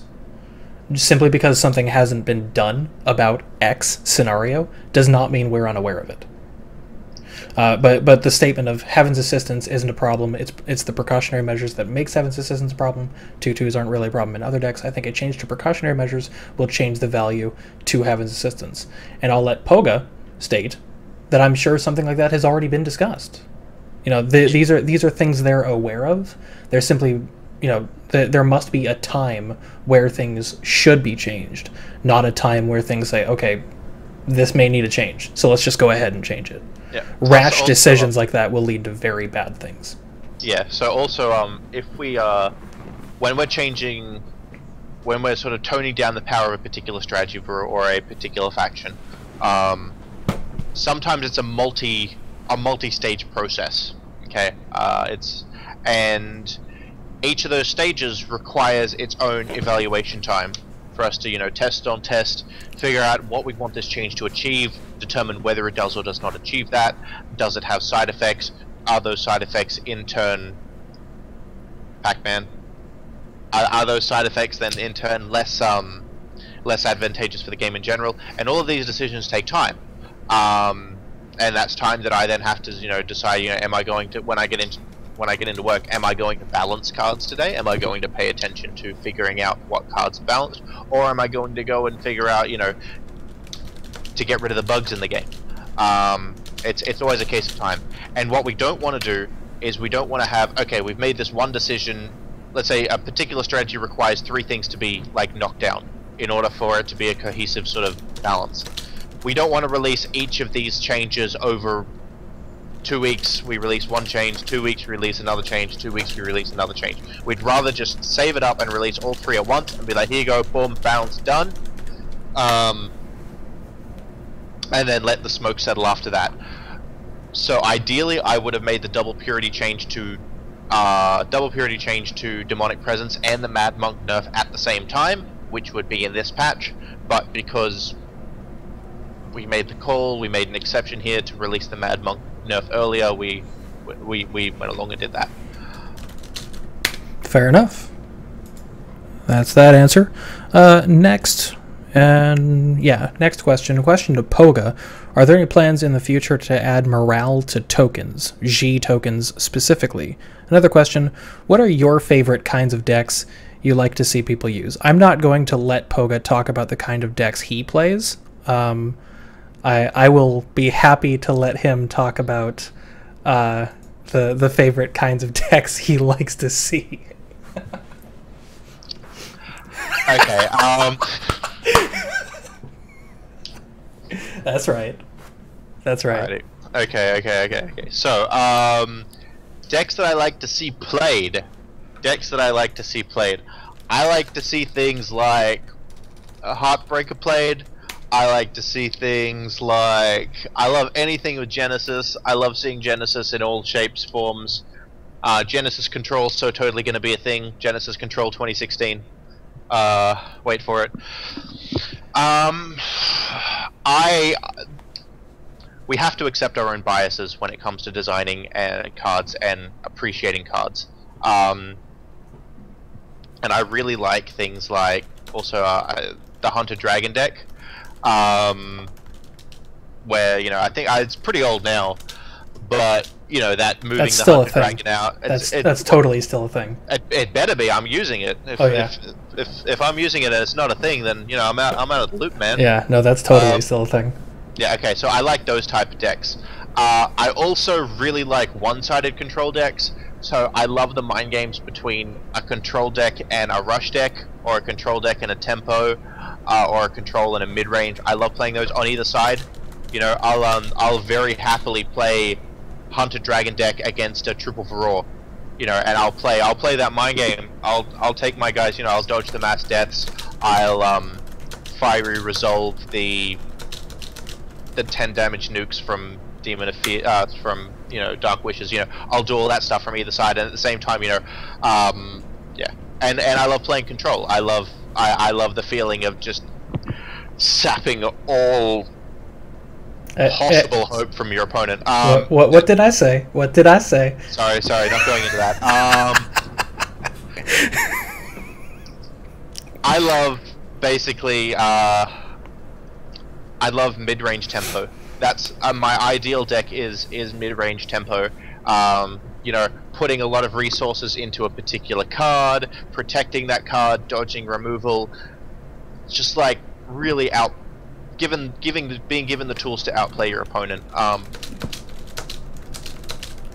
And yeah, so that's the type of decks that I really like to see played. Okay, perfect. We'll answer another batch of questions. And then we're going to have to move on. It's getting late into the cast here. It's 10:30, wow. Yeah. This is a good half hour longer than it was scheduled for. But hey, we're having a good time. Yeah. Yeah, we need to do these things more. I like doing these things. Yeah. Hey, community, request that I come on stream more if that's something that you want to see happen. And we shall make it happen. Nova Blue 353, welcome and good night. For those who are not familiar with Nova Blue, he is a very popular Infinity Wars streamer. He's an awesome guy. He is a fellow beard. I strongly recommend following him. He's just an awesome guy.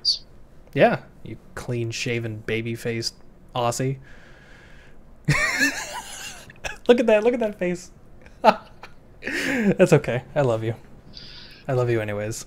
My forum is not wanting to respond. There we go. Okay. Currently, games tend to be fairly short. Is it by intent that the game should be over in 10 to 12 turns, or an average, how long do you look for matches to last? I'm going to allow us to move past that question because that's... I can answer it really quickly. Okay, go for it. 10 turns. Yeah. Our average game is approximately 9 turns. Like, we have metrics that say the average game ends at about turn 9, and we're really comfortable where that is. Because what that allows us to do is, if you want to play a 10, 11, 12, 13, or 14 costed card, you're going to have to build your deck to extend the amount that it would be a normal duration game. So approximately 9 turns is where it's at, and it's where we want it to be at. So yeah, we're happy with that. Okay, fair enough. SC2 Uni. If I spend 6 weeks finally getting the cards I need for a viable competitive deck for you guys to just make all those cards obsolete, make no sense. Unfortunately, that shows that you haven't actually read the entire topic. I appreciate your feedback. However, we're here to help. We're not doing anything to screw any player over. I invite you to read the rest of the topic so that you actually understand the process of what's happening. If you have further questions, feel free to ask. We are more than happy. We're more than happy to talk to you. Just, we're here to help. But those concerns are indeed addressed both within the system's structure as well as the thread. So if you read through it, you'll definitely see what's going on there. Do appreciate feedback. However, Airborne Scientist. Oh, I apologize. There was another question here. I've been playing a lot of games where if I defend past 10 turns against Flame Dawn or Angels, they just concede. That's not necessarily a question there. That is an interesting point, simply because Flame Dawn and Angels are built to be an early to mid game faction. If the game lasts beyond that point, they start to lack staying power, and that's going to happen. That's their gameplay. If that's what they built their deck for, and they make it to the late game, they lost. So yeah, some decks are specifically designed to win turn 4 to 7, and if they can't do that, they've simply seen in previous games that their ability to win a game, close off a game at that point is low, and they just pretty much concede. Probably that is a sort of a result of a particular style of deck, but I also think they just want to control decks, and this is something that we also do want to address. Control decks sometimes take a long time to close out a game. So a control deck will basically say, okay, now I've got control of the game now, but instead of taking a couple of risks and really trying to win right here and now, I'm going to keep this control over the game and slowly eke out the rest of your life over the next 10, 15, maybe even 20 turns. So because a lot of decks are like, alright, I can see this coming, bam, concede, let's get into the next game, let's do this. That is something that we're looking into and attempting to address when it comes to control as well. Right. Next question. Unfortunately, Airborne Scientists, were not discussing internal processes. Nothing about the business is going to be talked about. Thank you. Infinity Wars is buggy. What are you doing to improve your testing? Also, how do serious bugs, such as playing Flaming Swarmers crashing the game, get past quality assurance? Alrighty, well, to start with, no one likes bugs. I don't like bugs. Okay, so right now, again, we have a small team. As of April, I started working at Lightmare in April 7th. I remember the date because I was like, oh my god, I got the job. So April 7th. Before then, they didn't have dedicated QA. They had programmers, they had artists, but they didn't have a dedicated QA. Since then, I came in and I was basically the dedicated QA from then on. I've done some stuff like this before, but this was like this was a big thing for me. And I'm constantly learning, I'm constantly improving, techniques, how to get automated testing up more effectively, get more testing done and more ground covered in less time, all the rest of that. All I can say is that we're constantly improving, but stuff's gonna get out. Stuff, even with the biggest companies, even big bugs get out. As for particular cards, like a specific card causing a really big issue, I do really try to endeavor to play every single, once a particular build has been locked off, as in no more development is slated for that particular build, I do try and play every single card, all 400 or 500 of them now. That's going to increase further onwards, but that's not future-proof. It's not feasible. So we're working into much more sort of sustainable testing methods in the future. And that's where the council comes in very heavily. Yes, council are definitely they're a mediary. They're sort of like a again, the difference between, you know, one person and 20 people is definitely a huge difference, but eventually even that's not going to be enough. So we're constantly working on developing our techniques and all the rest of it. Longer patch cycles, so the longer that we go without patching, you will hopefully see a higher quality in the patch itself, because we don't just sort of make a patch and then leave it sit there for a month or 2 months. We'll keep working on that patch and keep trying to smooth it out so that it doesn't introduce new issues. So the longer between, it's a double-edged sword. The shorter iterations between patches you get, the more buggy those patches are likely to be, but the longer you wait for a patch, the higher quality the patch will be in terms of issues and bugs. Since the launch of the game, since we went gold after August, whenever that was, I don't even remember the date now, we have sort of taken the pedal off the gas a bit in terms of content and balance patches, because we want to really put a higher focus on quality. We want to get this stuff right now, and we feel that, you know, you guys know that we're here for you, and that we're going to create the content that you guys want, and we're going to make the new cards and all that sort of stuff, you know. And we want to keep saying, yes, that is coming, yes, we've got that in the works, we are going to give that to you guys because, you know, we love you and we want to see you keep playing this game. But at the same time, I hope that you guys will allow us to take our foot off the gas a little bit and allow us to really take the time and give the effort and attention that these patches and this content deserves to get it out to you guys in the form that we'd really like to give it to you guys now. Nice answer. This is a question that's already been addressed a little bit, but there is a portion of this that I would definitely like to be answered. After this next batch of questions, we're going to move forward with the cast, but I do hope you guys have been enjoying Poga being here. I know, obviously, he's enjoyed talking to you guys. So the question from Trivial Pursuit: why has nothing been done to cards like War Machine, Champion of Ruin, Heaven's Assistance, and Precautionary Measures? How do these cards, which sway the game too easily and are considered by most to be OP in Rift runs and to some extent in Ranked, stay the way they are for so long while people grow wary of facing and playing them? Also, are cards created with Rift run balance in mind, or do you focus solely on Ranked and hope that they are not unbalanced for Rift runs? Let me address two portions of that very quickly. Why have the cards not been addressed? Something I said earlier. Simply because nothing's been done to the card does not mean that we're not aware of them. I want people to continue to remember that. That is very important. We're not going to make rash decisions. It's not going to happen. How do these cards, which sway the game too easily and are considered by most to be OP in Rift runs and to some extent in Ranked, stay the way they are for so long while people grow wary of facing and playing them? That's called a meta. That is what it is. People are going to continue to shape the meta themselves. The community is the binding force that creates it. You're going to see it for a while, and then it will fluctuate. Then you'll get tired of where that meta is. Then it will fluctuate again. You'll get tired of where that meta is going. The point is, this concept doesn't go away, ever. It's what a card game is. It's where the high end of a card game is played, and it's up to the people at the very top of the ranked ladder to reinvent what you're seeing. And in the case of some decks, the casual people are what force an upward shift in a change in the meta. And personally, I love seeing that.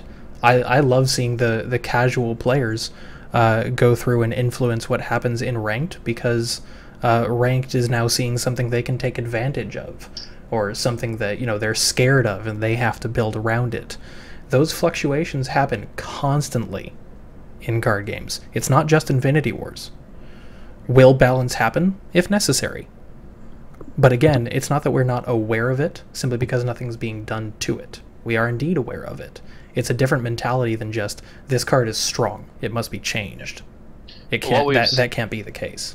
Yeah, and what we've seen in the past, and what we've, you know, we learned that we stand on the shoulders of giants and learn the lessons from our forefathers and all the rest of it. Being in Yu-Gi-Oh and Magic to start with, Yu-Gi-Oh for Yu-Gi-Oh for Great Justice.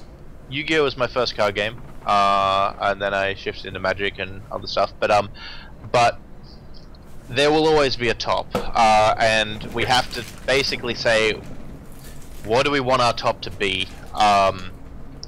and is it worth making changes to change the top?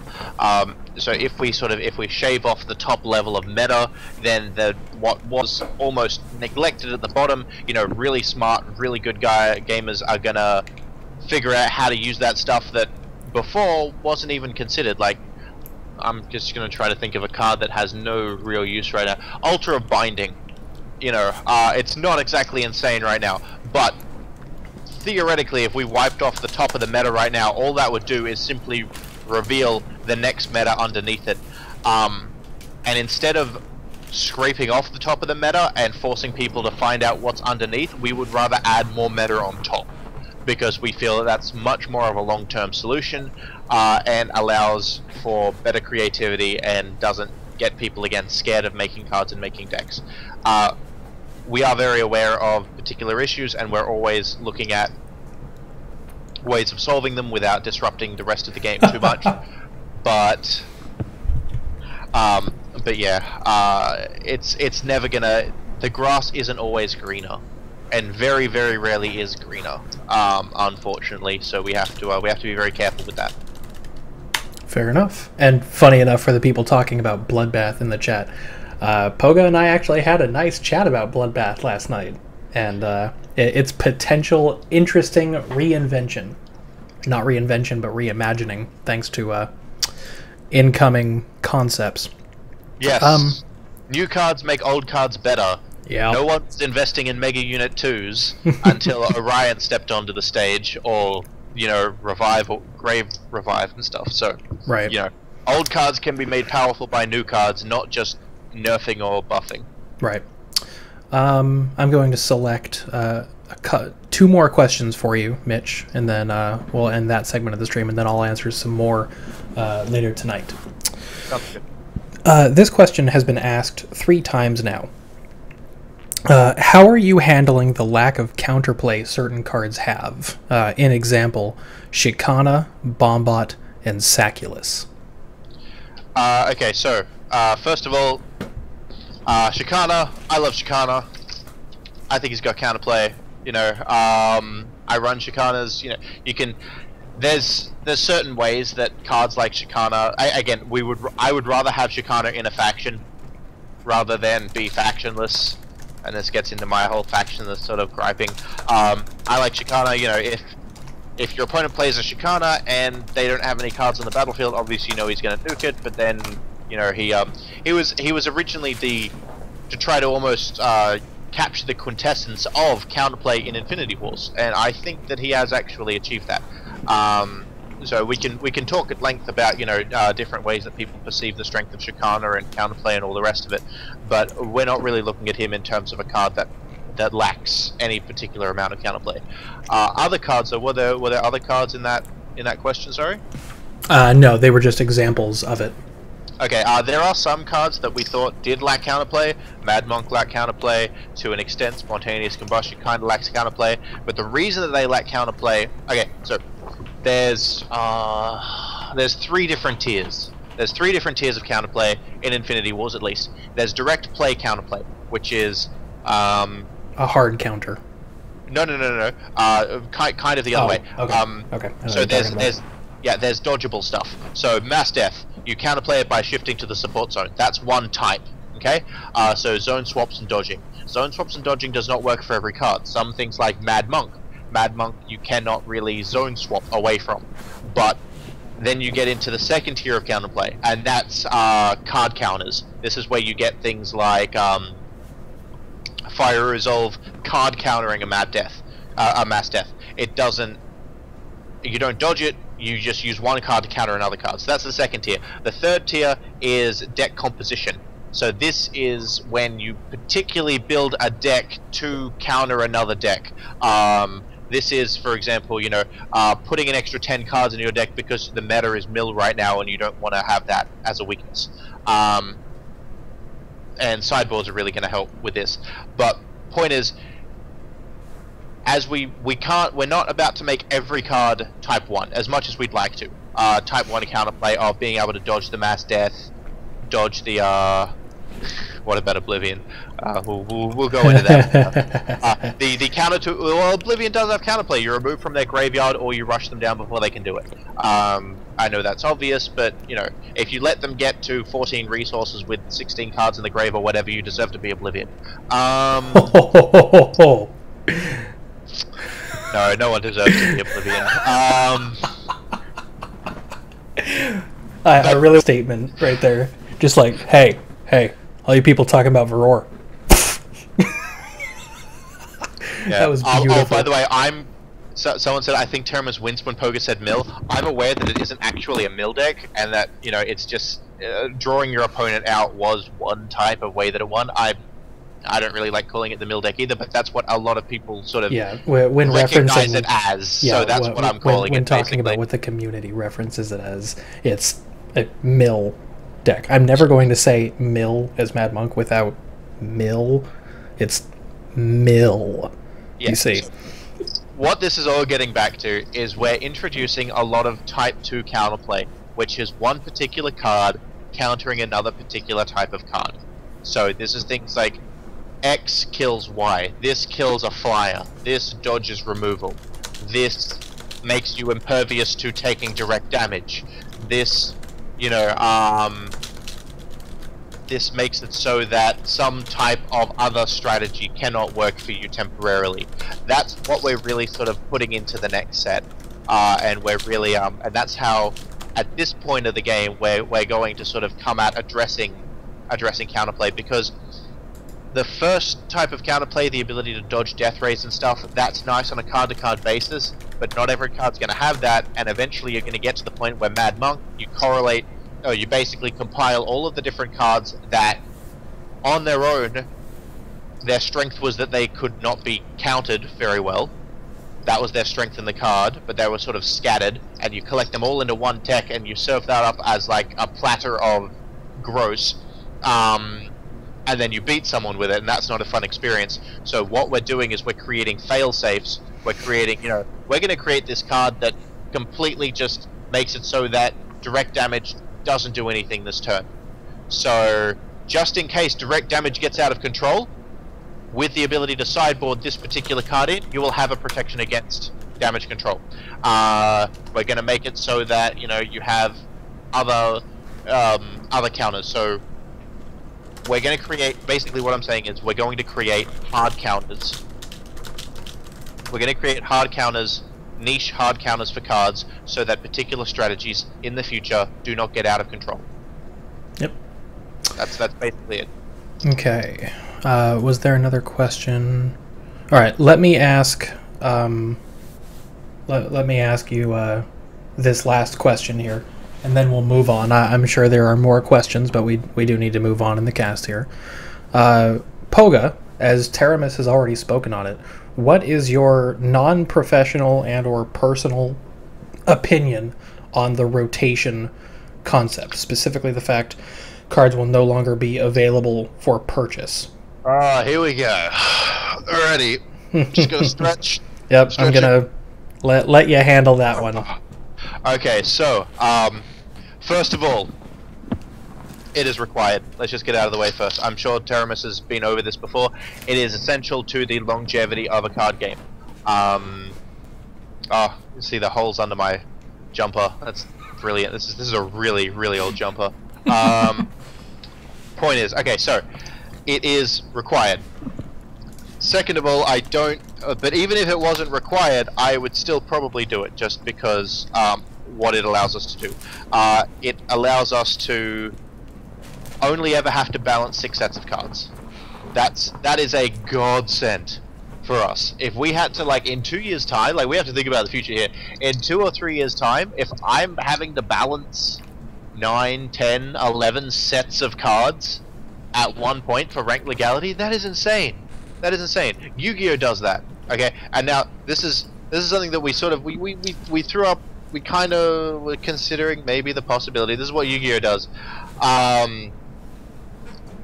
It doesn't make any card. It doesn't rotate sets, but it has a giant, constantly fluctuating, complicated restriction, limited, and banned list. That every time you rock up to a tournament, you gotta go onto the Yu-Gi-Oh website. You gotta look up. Alrighty, what's banned today? what can't I use today? And they do that as a response to having such an entire crazy giant card pool.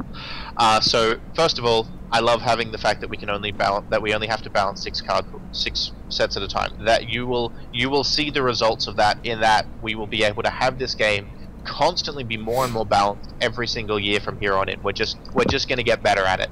And having a constant 6 sets of cards be legal at one point in time is going to allow that not to get out of control. Second of all, we like introducing new mechanics into the game, but at the same time we do not want to overwhelm the player with choice. So what this means is, yes, we're taking out Sleepers of Avarak. They have been sort of our poster boy Grave utility faction. That does not mean Grave utility faction is immediately going to be like the next faction we introduced. Okay, technically, with this whole rotation, Angels technically replaced. Angels replaced Sleepers. Sleepers were a slow, grindy sort of faction that had Graveyard repeat. That is not what Angels does, obviously. So if we take out a particular type of playstyle, we're not immediately going to introduce that exact type of playstyle within its replacement faction. But at the same time, it allows us to take a step back and evaluate our mistakes. You know, what did we do right in Sleepers? What did we not do very well in Sleepers? What were we trying to do, and how can we do that better? How can we deliver that to the player in a more revised, more polished state? Whenever the next set, or whenever we decide to release another faction that does a similar thing. This gives us time to reflect, and it gives us time to reevaluate where we are in terms of design. If we keep going full charge on making all of these factions all the time and never taking anything out to, you know, and bench it and sort of reevaluate it, we're never really going to be able to give you guys the quality that you guys deserve. If we constantly have to tiny little hotfix and patch and, you know, add this type of card because Sleepers needed it, and that type of card because Sleepers needed it, and this type of card because Sleepers needed it every successive patch, that's not a really good experience for you guys. What we want to do is we want to learn from our mistakes, and we want to reevaluate the faction and the goal and the theme as a whole, and be able to present that to you guys later on down the line in a revised sort of fashion. And we're really excited about the ability to do that. It might not be the Sleepers.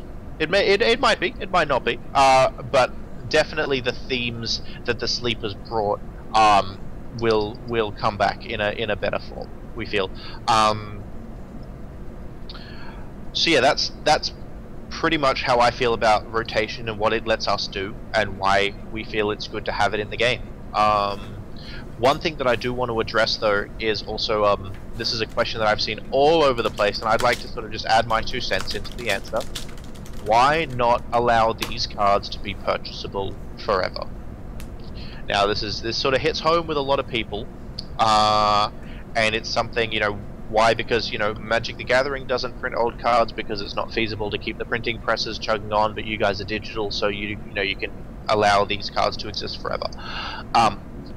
It's from a design perspective, we don't want to front load the information of cards to the player. So if a new player comes in, we don't want them to see 60 sets and have to figure out what set they want to buy. That's reason number 1.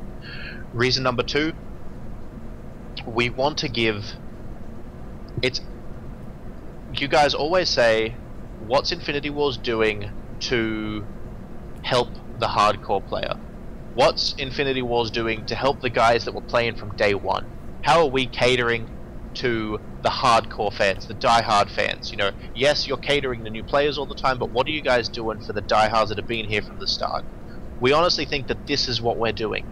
By taking out the cards and making them, like, we may have, you know, like League of Legends does, they'll bring back, like, skins from the vault every now and then for purchase, for, you know, funsies. You know, we may do that. We're not promising anything, but we may do something like that. But what this allows us to do is, you've spent your time building up your collection of Sleepers and playing with them, and you love them, but now you're worried that they're going to lose value. You know, they're not going to be ranked legal anymore, and that will come with an inherent value drop. but we feel that by making them, another reason that we're making them not purchasable anymore is so that they will then gain value. You will be able to almost sort of like freeze in time your particular card, and you can take more pride. You can take more pride in your collection. You can say, you know, dude, like in 5 years' time or whatever, like, man, you've got sleepers? Seriously? Like, those things are insane. Like, no one has sleepers anymore. They're still legal in core and infinite. You guys sitting here right now in this stream, in 3 or 4 years from now, may very well be the only type of players that are able to play sleepers in a type of format, because you guys kept your collections and you guys bought them when they were available. And we feel that we're constantly going to bring out new factions for the new players. You know, they're going to love it. They're going to be like, yeah, I can get all these new cards forever and ever and ever. But this allows us to give you guys a gift of, you know, you guys were here when sleepers were here. You guys were here when sleepers were a thing, so you get to keep that with you. You get to bring that with you into the future of Infinity Wars. You can wear that as a badge and say, you know, I was here when sleepers were a thing, and I can show that with all of my sleeper cards that I've got. And we feel that that's something that, where right now, you might not say, you might think, oh man, I just wouldn't even want to buy them forever, but we really think in the future that a lot of people are really going to appreciate the exclusivity that's going to come with this sort of, you know, I played back when sleepers were a thing, and I've got these sleepers to prove it. So yeah, that's one reason that I really like, honestly, as a gamer, as someone who plays Infinity Wars for fun and collects cards. I really like that, honestly. Right. There's other reasons as well, but I won't get into those. But yeah. Yeah, that's definitely my perspective as well. Virtu, let me just say this really quickly. Separating packs that are no longer ranked legal or phased out of current sets, or blocks for that matter, and separating them into a legacy tab in the store would present an issue rather than solving one. The problem is not the cards, you know, being mixed in with other cards. The problem is, one, you don't want to overload a new player with a whole bunch of sets. That's bad. I mean, yes, they can look at the legacy tab and say, okay, these cards aren't ranked legal, but maybe I want the cards in that set. And then when they go, you know, say 2 weeks later, they're interested in trying ranked competition. Guess what? Their cards aren't ranked legal.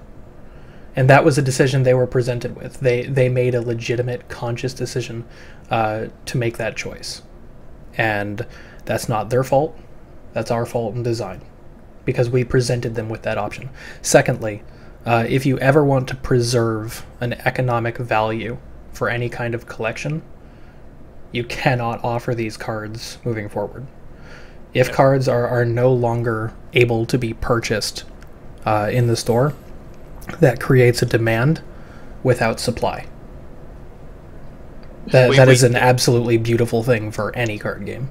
Yeah, we're not all just about the game itself in playing, like in the actual gameplay screen where you actually play your opponent. We're very much about the collection. You'll see this with features that we have planned for the future. We're very much about the collection, and we really like the collection experience and the gratification and the good feels that you get from having a collection, working on it, and then having that collection validated.